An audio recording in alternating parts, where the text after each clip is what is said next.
HowExpert! Top 10 FL Studio music production tips and tricks. HowExpert publishes quick how-to guides on all topics from A to Z by everyday experts. Visit HowExpert.com to learn more. Make sure to subscribe to our YouTube channel for more HowExpert Top 10 videos in the future. Moving on, let's talk about the HowExpert Top 10 FL Studio music production tips and tricks. Number 10. Use Shift plus G to move groups of clips together. First, but certainly not least, this feature makes it easier to move a group of clips around in your playlist. Although Control, Click, and Drag can get the same job done, Shift and G ensures you're grabbing only what you want and not mistakenly grabbing or leaving behind anything. All together now. Number 9. Using the chop tool to split up sustained notes or audio samples. This tool can be a game changer in how fast you're able to experiment with some of your tracks. If you're trying to ditch those long, dragged-out notes in the piano roll, head over to that small arrow at the top right corner. You'll see a drop-down menu. Click File, Tools, then Chop. A small window even pops up to give you the freedom of how fine or dull the chops are. Over in the playlist, say with the soulful sample that you want to play with, click the small waveform at the top left corner. All the way at the bottom is the chop function.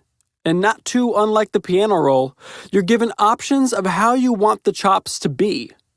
Liberate yourself from that old school slice tool. Number 8.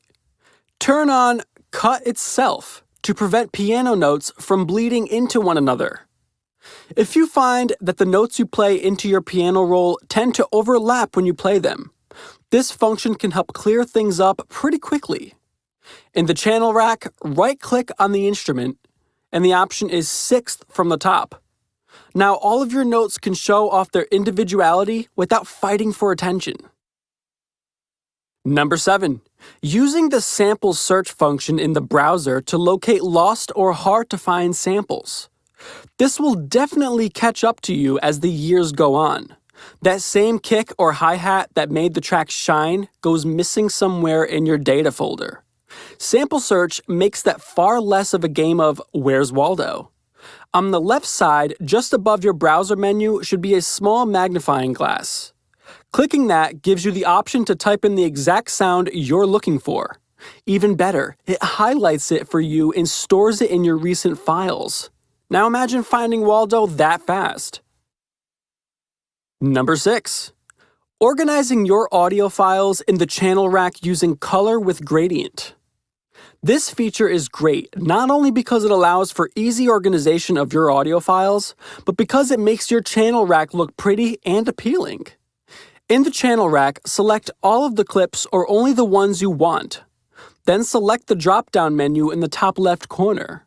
In the middle should be an option that says Color Selected, and highlighting that brings you to select Gradient or Random if you're daring enough. From there, you select 2 colors, and the program handles the rest. Number 5. Learn how to fully delete automation clips. Or else, you run the risk of never getting those volume knobs and controllers to actually listen to you again. Deleting them from the playlist removes the clip, but as it's already automated to start at a certain position, it only resets back to the original position it was in when you first created the clip. In the channel rack, select the drop-down menu next to the outline of the folder, then select Automation. Then right-click and delete the automation clips as you see fit.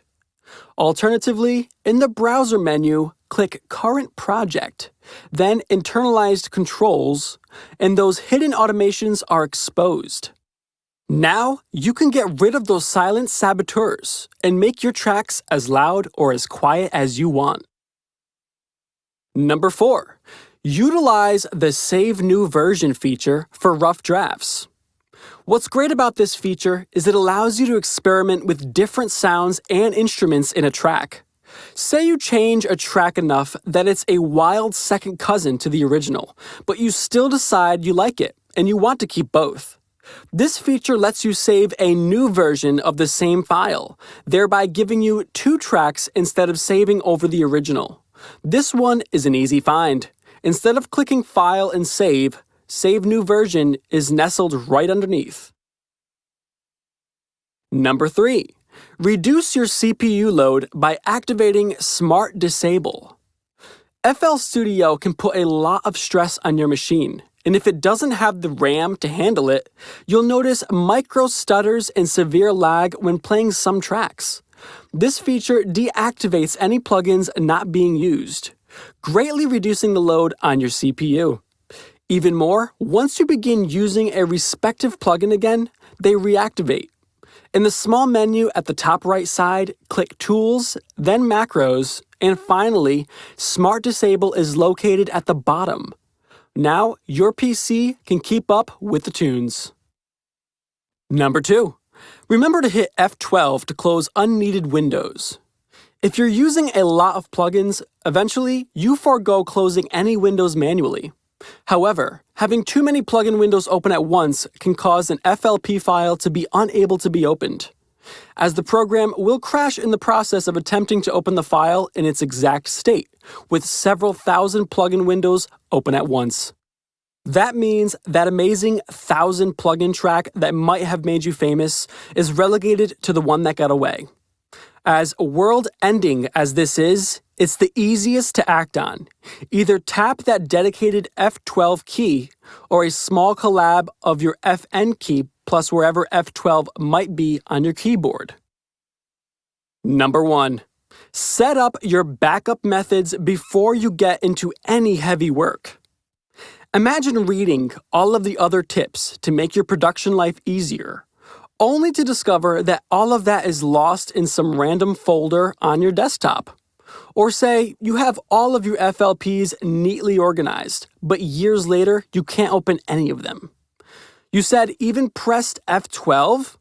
FL Studio automatically sets up a backup folder for you, and as it does its best to save space, this backup folder is periodically emptied.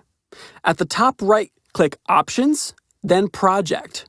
You'll see 2 tabs, the first of which says Data Folder. Here, you can designate a specific folder for your backups, whether it be a new folder you make or one you already have. To better preserve those FLP files, instead of using the Save function, navigate a bit further down to Export, then Zipped Loop Package. This feature is a flawless method of completely storing every individual part of an FLP, such as any samples, kicks, drums, even that automation clip you still can't find. This method is so secure that said file could be reopened years later without any pieces missing. If you liked our video, be sure to click like and subscribe for more HowExpert Top 10 videos for all topics from A to Z in the future. Also, let us know what other topics that you want us to do a HowExpert Top 10 video in the future in the comments below. Thank you. Have an amazing day and take care. HowExpert publishes quick how-to guides on all topics from A to Z by everyday experts. Visit howexpert.com to learn more.